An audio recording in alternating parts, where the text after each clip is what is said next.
We acknowledge the traditional custodians of the land of which we record this podcast, the Whadjuk people of Nungabuja.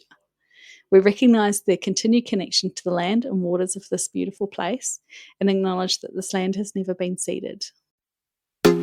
Welcome to Health and Safety Conversations. Here's your host, Tom Bourne. And joining us today is the wonderful Andreas Landwehr. Andreas Landwehr is a German journalist who worked for 30 years as Beijing Bureau Chief and also as head of the Asia-Pacific region for DPA, the German Presse-Agency, until 2023. Since 2005, he has been covering G7 and G20 summits, focusing on trade and development issues, climate policy, and Asia. The former U.S. correspondent began reporting from China, Taiwan, Hong Kong, and Mongolia in 1993. In 2011, he received the Liberty Award from the German Reemtsma Foundation for his journalistic work. After serving as regional head for East Asia from 2013, he took responsibility for the entire Asia-Pacific region in 2019. From 2023 to 2024, he joined the political desk in the newsroom in Berlin before leaving DPA after 40 years. He currently works as a China expert, a keynote speaker, and an author for Table.Briefings and others. His first encounter with China was during his studies in Taipei, 1980 to 1982, when he also traveled extensively in mainland China. After graduating from Bonn University, he joined DPA in 1984 in Dusseldorf. At DPA headquarters, he worked as a copy editor at the foreign desk and then at the domestic desk during German unification in 1989. As a Washington correspondent from 1990, he specialized in defense policy, covering the Gulf War for the liberation of Kuwait in 1990 and Bill Clinton's first presidential campaign. In 1993, he moved to China with his wife and 3 children to become Beijing Bureau Chief. Since then, he has witnessed China's rise to become the world's second-largest economy.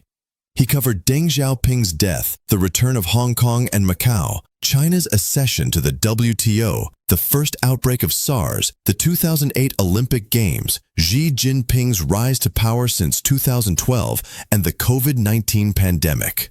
He has interviewed various Chinese leaders such as Jiang Zemin, Zhu Rongji, and Wen Jiabao. Since 2001, he has also traveled to North Korea several times. Andreas, how are you? Fine. Hello. And where are you joining us from today? Well, I'm joining you from Berlin, sunny Berlin, a summer day in Berlin. Good. What does the temperature get up to in summer in Berlin? Oh, it can get up to 35, 38 centigrades. That's a pretty good temperature. That's Yeah. a pretty good temperature. Okay, I wouldn't have thought so because we always think of Northern European as cold, but yeah, no, that's comparable to most parts of Australia. Today would All be right, 28, but yeah, let's see. Andreas, you've led a fascinating life as a journalist. You've done it for 3+ decades in Beijing, in Germany, in the US. And when I look down all the things that you've actually been part of and that you've reported on, it's quite impressive. Before we go into things individually, I'm just really curious. First of all, what made you interested in journalism? Well, I think it started in school. I mean, we had a school paper, and I worked for the school paper, and I really enjoyed it. And of course, I mean, when you're young, you have no idea really how journalism works, but it has a certain fascination. And then I studied Chinese. I was quite interested in China, or actually, I maybe was more interested in, going far away or seeing the world. So I ended up studying Chinese, and then I went to Taiwan to study there for 2 years and finished university. And then first I started in business and made an kind of an intern program to become a businessman, but I didn't really enjoy that. And I kept on writing applications to media companies. And then finally, I got the chance to work for DPA, the German Presse-Agency. Good. Good. Now, there's so many things I want to pick your brain about. First of all, reunification of Germany. You were there. How momentous was that? How big was that in Germany itself? Oh, it was huge. I mean, it was really huge. Every day was a day in history. And I was working at the DPA headquarters at that time, at the domestic desk, and every day, it was breathtaking, to be honest. I mean, nobody would have expected it. And when finally the wall came down, some people might remember there was a press conference by the Politburo member Schabowski, and he was reading things about travel restrictions being lifted, that East Germans could go to the West, could go to Berlin and to West Germany. And then somebody asked, well, when will it start? And then he looked at his paper and said, I think today. And then, next day, we had, during the night, already everybody came over the border, and it was huge. It was moving. It was, every day was history. Yeah. Yeah. And were there many family reunifications? Because I understand, a bit like Korea, when it got divided up, we had families on different sides who basically hadn't seen each other for, in some cases, decades. Was there much of that? Yeah, I think so. Because usually you would have to apply to go, or there's always a process, but you were able to go to East Germany. So, and also under certain circumstances, East Germans were able to come to West Germany when they were retired already, or had a special permit. So it was probably not so divided as South and North Korea, or definitely not comparable. Good. Yeah. And were all West Germans happy about reunification with the East? Well, I think at the time there was a lot of joy on both sides, definitely. And but then, of course, the hard work started, and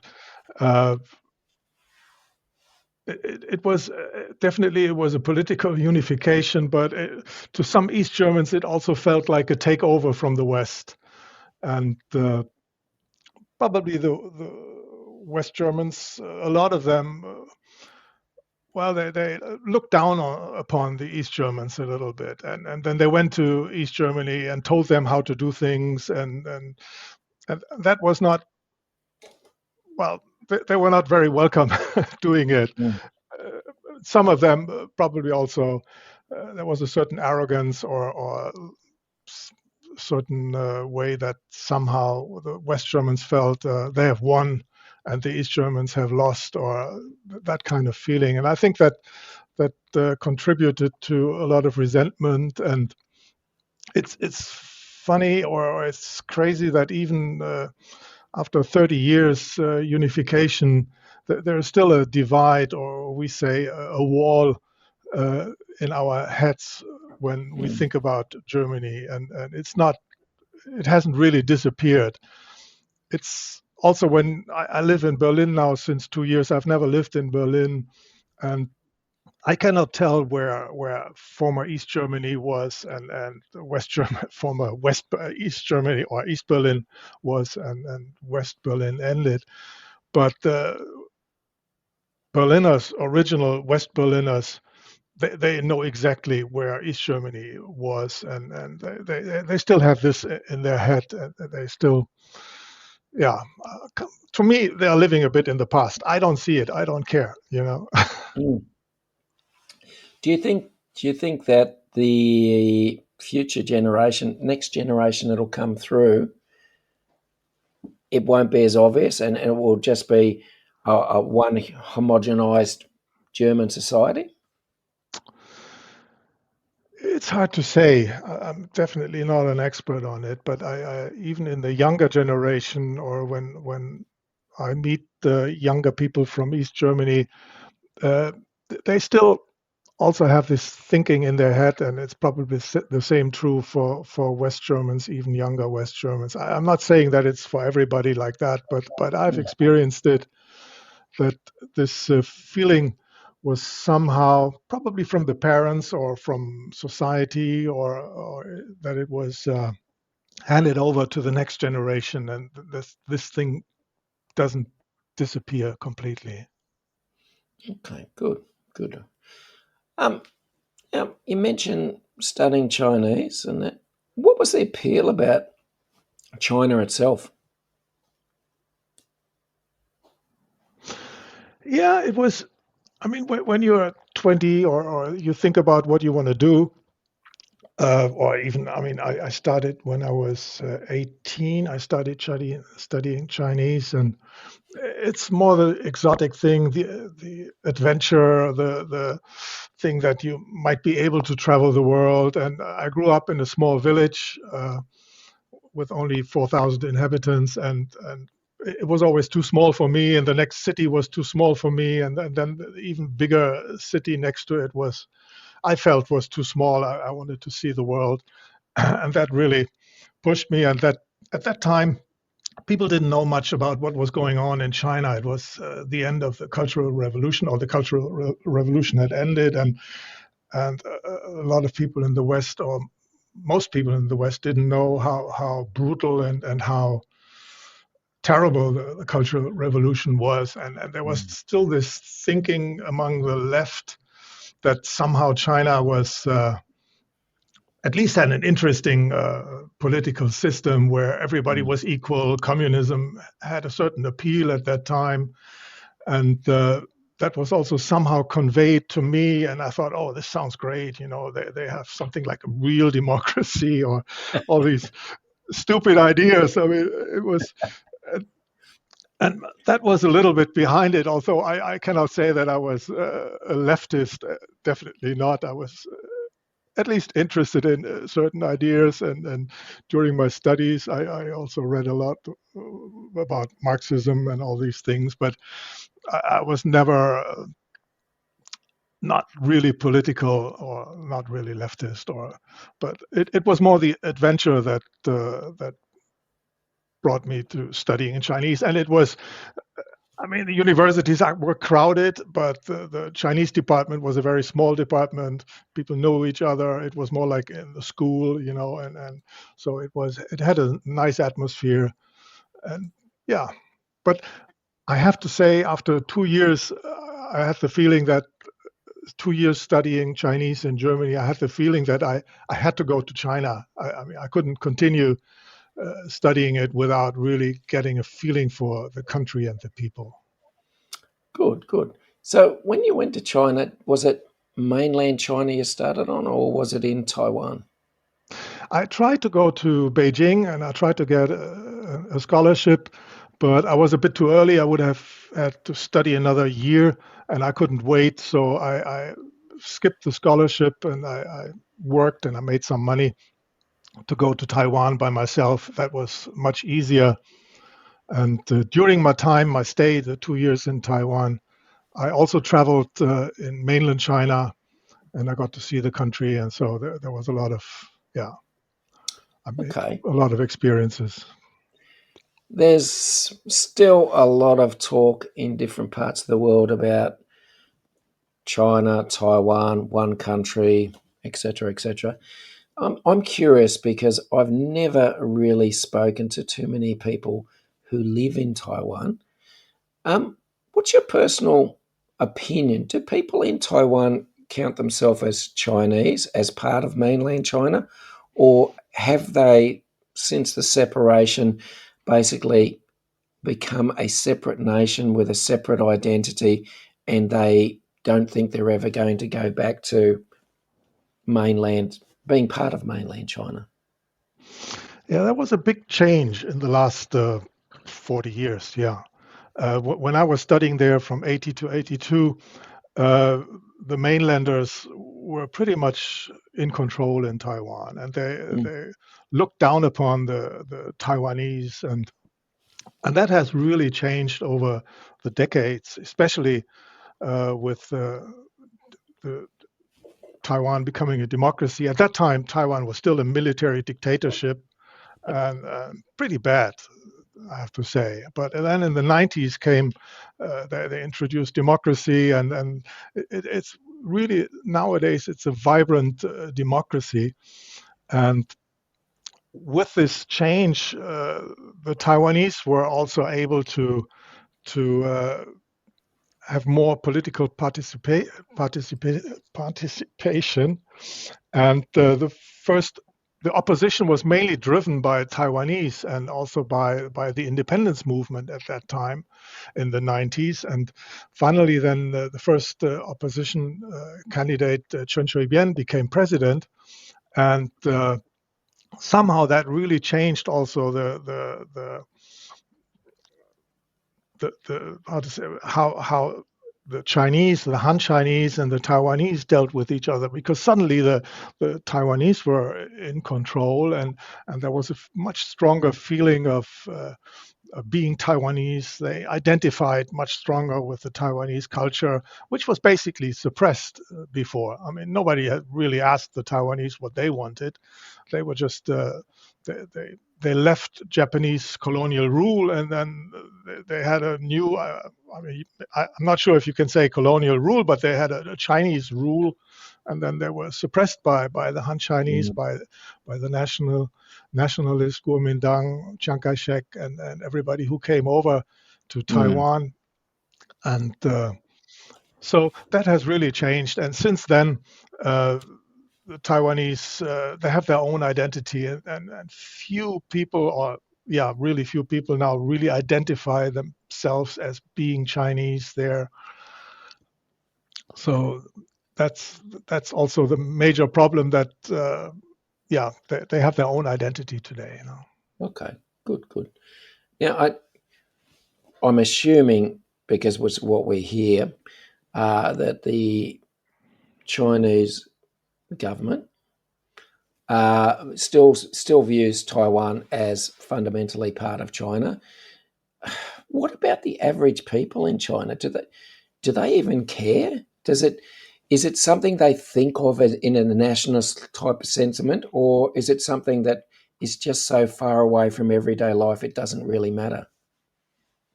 Yeah, in China, there is a very strong feeling that Taiwan belongs to China, although Taiwan was never part of the People's Republic. I mean, it was People's Republic was founded in 1949, and Taiwan was a separate entity, and the Republic of China under Chiang Kai-shek in Taiwan is also much older than the People's Republic.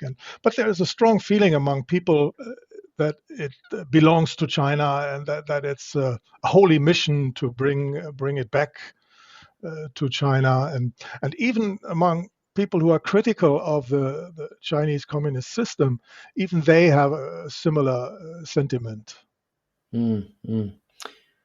Now, you also oversaw the returning of Hong Kong to China.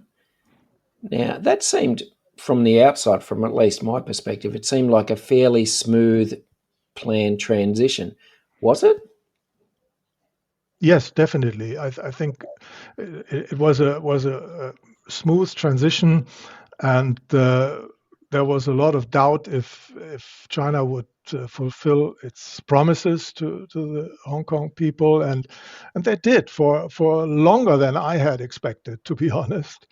And but now since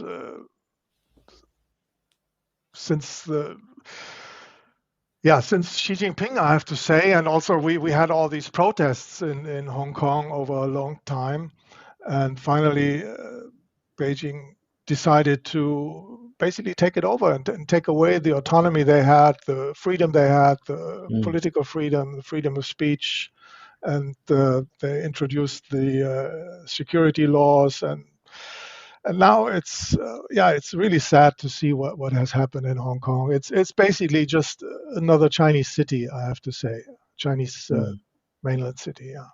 And round about the time of Tiananmen Square there was a sentiment. I always thought it was foolish, but anyhow, a sentiment in some parts of the West that the people were going to rise up and somehow have a change of government. What was reporting on that like? Was it highly controlled? Were you able to get access? And was there actually any sentiment besides university students that there was going to be a change in the power structure in China? I think there was, during the democracy movement, the Tiananmen Square movement, of course, there was a lot of hope that the Chinese system would change, the political system would change, but with cracking down on them and the bloody suppression of this movement, it was clear that this is not going to happen. And I was not there at that time. I came in '93, and the political atmosphere was quite tense at that time, and it was very difficult to talk to dissidents, and it was there was a lot of oppression, and there was, I think, a lot of disappointment also among Chinese people that the system had not changed, and and they didn't see a chance of that it could change in the future. Okay. In the terms of time that you've actually been reporting on China and time you've spent in China, what has changed in terms of access and freedoms for journalists reporting on China? Yeah, in the '90s, it was there was the openness was there, but of course the political system was still quite tight. And I remember that basically after 2000 there was more openness. It was much easier to talk to professors or experts at university, and of course sometimes they only gave you the party line, but still, if you talk to them, I was always able to learn something, and it really helped me to understand what was going on in China. And it changed basically after Xi Jinping came into power, 2012. And when China was afraid that there also could be a color revolution, it was after the Arab Spring, and there was a lot of anxiety in the system. I think that this could happen in China, and there were calls for Jasmine protests on the internet, which never really happened. But the security system was alarmed that things could go into this direction, and so it really tightened very much the political atmosphere, and it was very getting more difficult to access people. But then there was another push, I would say, in the last 5-6 years, where there was also a lot of fear among sources, a lot of fear among journalists, among professors at universities, even to talk to foreign journalists. I remember once I was reporting on a herd of elephants, wild elephants, that was running around in southern China, somehow losing their original habitat, and it was really an interesting story. And I called up a professor for biology at Beijing University, and he said, "No, it's too sensitive. I cannot talk about it." Huh? And I said, well, "What is sensitive about elephants running around in southern China?" And no, it's too sensitive. He didn't want to talk about it. Basically, it was not the elephants. It was talking to a foreign journalist about something. So he didn't want to talk about it. So this feeling of fear, fear getting in touch, having contact, talking to foreign journalists, really limited our work in the last couple of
You also reported on, and I believe you were living in China around about the time COVID kicked off. How scary was that? Yeah, I mean, we already lived through SARS in 2003, and that was pretty scary. And when I heard the first rumors that something similar was going on in Wuhan, I immediately reported on it, and I had my first story was out on, I think, December 31st in 2019. Yep. And I was alarmed that something like that could happen again, and it did, and it was the same playbook that local authorities didn't want to talk about it, and that only when things could no longer be hidden, or that finally they came out and said what was going on, and but a lot of valuable time was lost, many weeks where also other countries maybe could have prepared for that, and even China definitely could have prepared for what was going on. And then in the end of January, of course, there was this strong response, shutting or blocking Wuhan and other cities with millions of people living in. And of course, we were also scared, and the first months were quite difficult to live and in China. Yeah. All right. Some of the other things I think would have been interesting. You've gone to North Korea several times. Yes. How different is North Korea to, I don't know, well, we could say China, but let's say any of the first world countries. Is it just chalk and cheese completely? It's very different. It's such a controlled place, and it's somehow it's such a crazy place. I have to say, it's the thing is, if you, I remember coming back from North Korea and coming back to Beijing, and I have the feeling, ooh, I'm back in the free world. Yeah, it's crazy. I mean, I have a different. Sometimes when I traveled from Taiwan to China and I entered, I was at the airport, arrived at the airport, I had the feeling, oh, now I'm back in this tight political system. But coming back from North Korea, Beijing felt like the free world. And yeah, it's fascinating what's going on there, I have to say. I mean, for somebody, for a journalist, being there and being able to report and being just having the opportunity to go there. I mean, it's very rare. It's very difficult. You cannot apply just simply for a journalist visa and then go to North Korea. And I was always part of a German parliament group, and who made it possible to have 2 or 3 journalists to travel with them, and we had also a lot of access to people. We talked to a lot of people because they wanted cooperation with Germany, or they definitely wanted German foreign aid, and so we were welcomed there and had access, and so that was were always fascinating trips, I have to say. Yeah. You also worked as a Washington correspondent. You specialised in defence policy, and you were there when the first Gulf War got underway. The second one, actually. The second one for Q8. Yeah. Yeah, that was. How interesting was that? Because for us, it seemed, I don't know, for me at least, it seemed another far, far flung part of the world with very little consequence to Australia, but it didn't stop us from sending specialists over there, shall we say? Yeah, it was just the beginning when I started being a correspondent, when I moved to Washington, and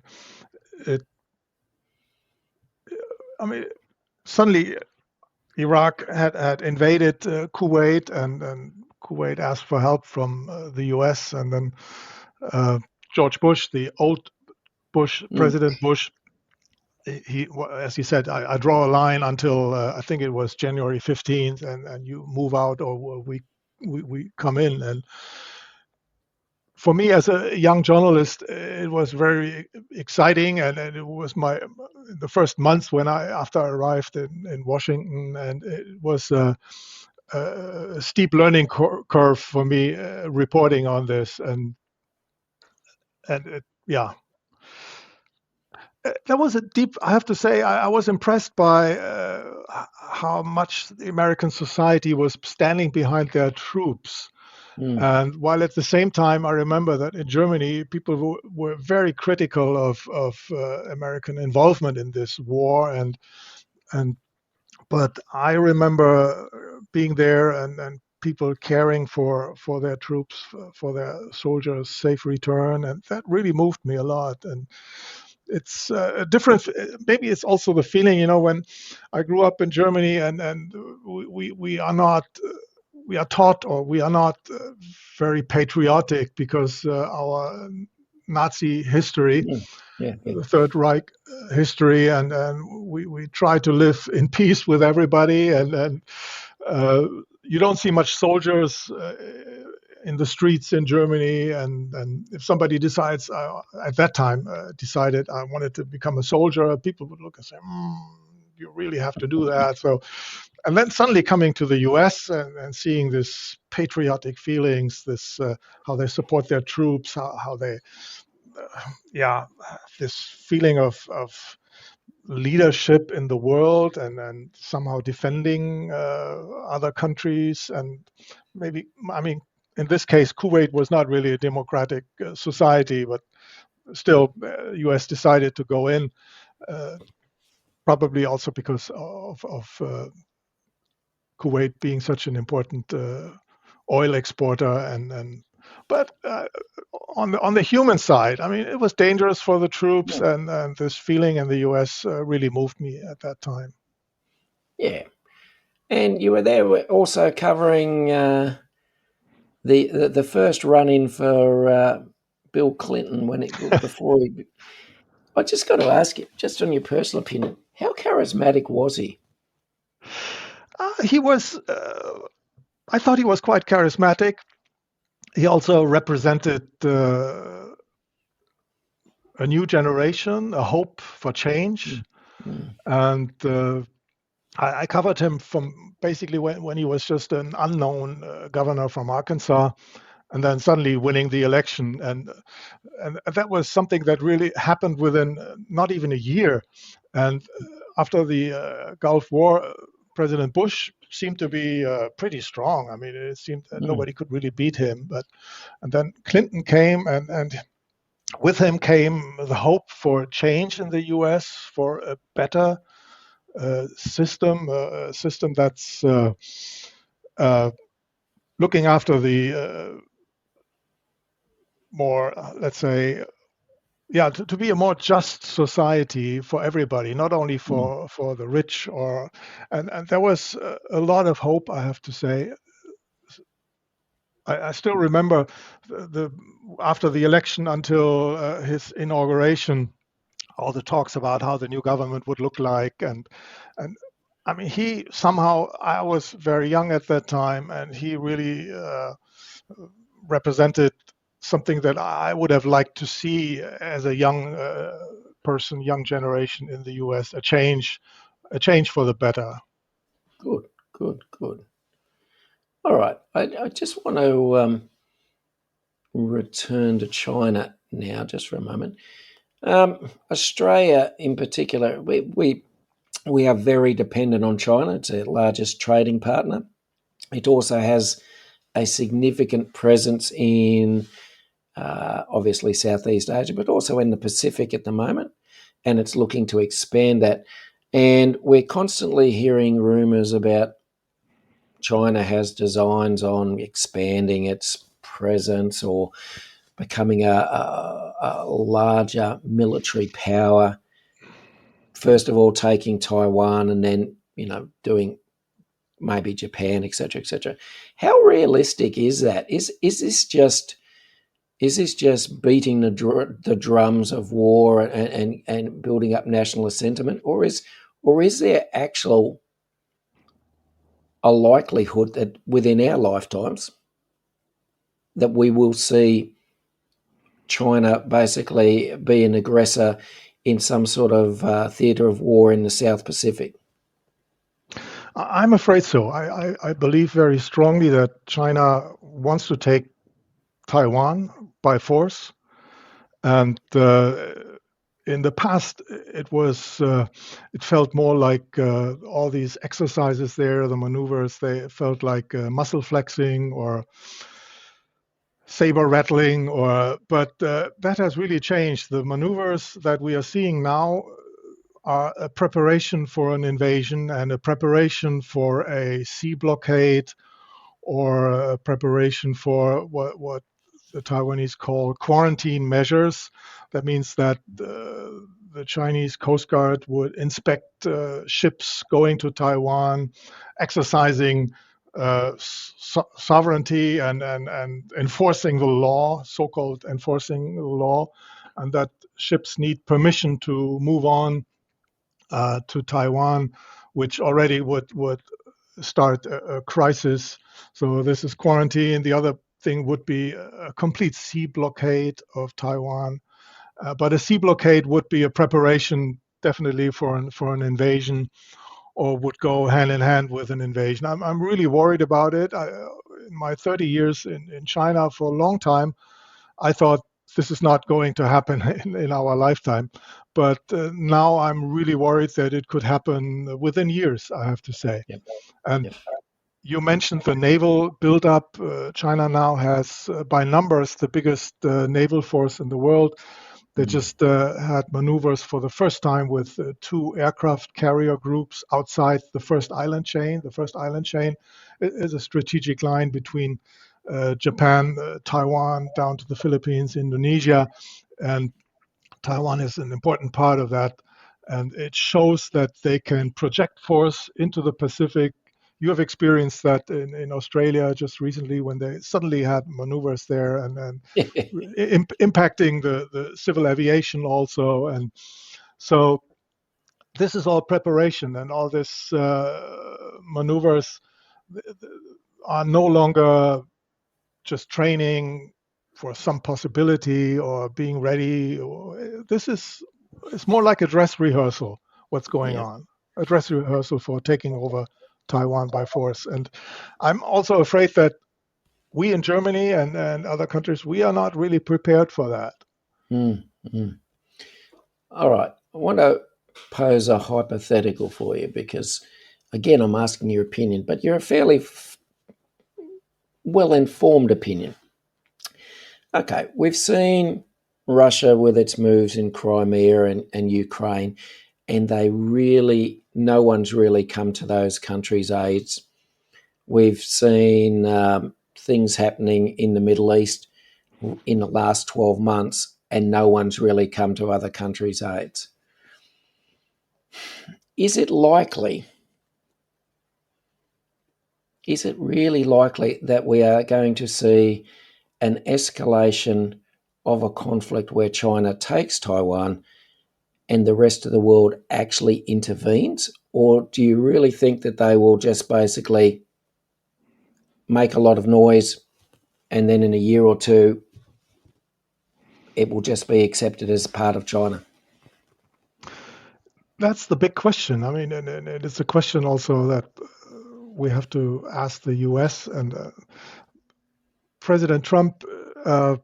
It's very hard to say what he wants to do, what he would do, and today he would say this, and tomorrow he would say something different. So there's a lot of uncertainty about how the U.S. would react, and I think the U.S. are the only power that could really come to the help, could come and help Taiwan defending itself. Definitely Japan would be also involved, probably the Philippines, but I think the US is the only force that could really defend Taiwan. And the question is how fast could they come, and how fast could they decide to help? And at the same time, also China I mean, there is also the threat of a major escalation, a nuclear escalation between the two powers. China has increased its nuclear weapon arsenal really massively in the last couple of years, and it's continuing to do that. And it's a way to prevent, to deter the U.S. from any intervention in this conflict. And very often people ask, yeah, will the U.S. come and help Taiwan? That's, of course, the first question. But then the second question, I think, is a very, very difficult one also, because just imagine a war between the US and China. Imagine the US sinks one of these aircraft carriers, or would fly bomb attacks on Chinese cities, or maybe bomb attacks just on military installations in China. That definitely is a first step for a nuclear escalation between the two powers, and that's a big danger. And we have seen in Ukraine that the US and NATO countries didn't come to the help of Ukraine because they are afraid of a nuclear escalation that Putin is threatening. And so I'm afraid that a similar thing could happen to Taiwan as well. Yeah. All right. A couple more questions and we might leave it there. First one will be, now I'll just preface this. I went to China only for, I think it was about 2 weeks in 2014. And to be honest, I was expecting this was my poorly informed opinion, semi-agrarian society and not much money in the economy. I got there to Beijing, and you know what it's like in Beijing. It's incredible to see how much money there is flowing around the capital. So that was my misconception. What's some of the biggest myths that still pervade about China in the West? Yeah, probably that it's a backward country, or that it's a country of farmers, which it actually is. I have to say, because there is a huge gap between the cities and the countryside, and people in the cities are extremely rich. I mean, when I lived in Beijing, and you have seen it, you see, I mean, Rolls Royce and Bugatti and Lamborghini cars, and people spend their money in luxury shops like nothing. So there's a huge wealth among a small group of people, but very visible. And it's a big group, but compared to 1.3 billion people, it's still small, because you have at the same time probably around 600 million people who have to live with, I think it's about like 1,000 yuan per month, which is 140 US dollars, or I think 200 something Australian dollars. So, and this, you can't even rent a room in a medium-sized city to live in for this amount of money. So China is still very poor, but at the same time, it's also very rich, and it's in the cities, the wealth is amazing, and it's a very vibrant society. The middle class you see in the cities, and it's pretty amazing also how they deal with technology. I mean, they digital payment systems. It's crazy how it has developed in China. And even a beggar would have a QR code for you to give him money, and because nobody carries any cash any longer. And so it's. I mean, I have to say one thing. People also ask me very often, why did you spend 30 years in China? And my answer to that is the people. It's amazing, Chinese people, the friendliness, the curiosity, the hospitality, and their eagerness to move on and to live a better life for themselves. And of course, they have to deal with a political system which really doesn't allow them to also participate in a political way or even elect their leaders or anything like that, and they have to be careful on what they say. But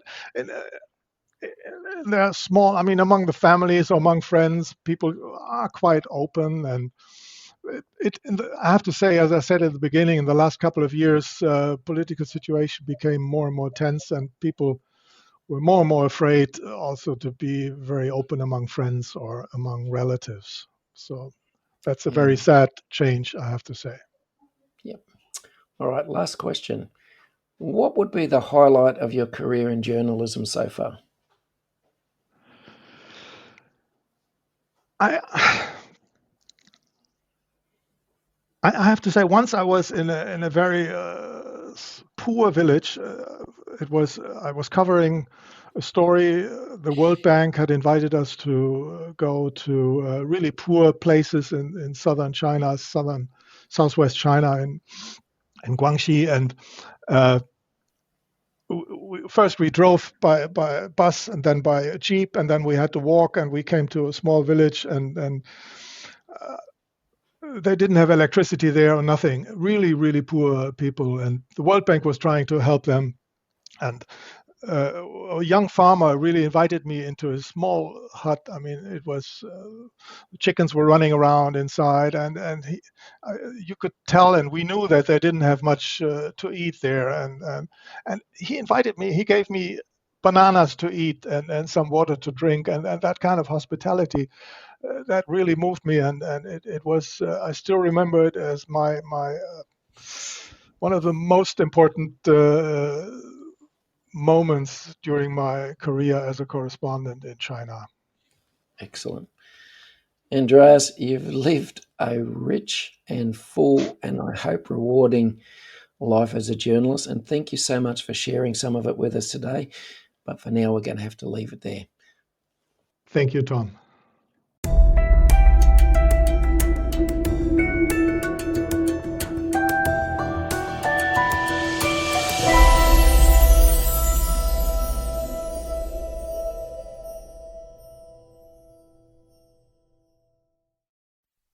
Thanks for listening to Health and Safety Conversations with Tom Bourne. Until next time, stay safe and enjoy the rest of your week.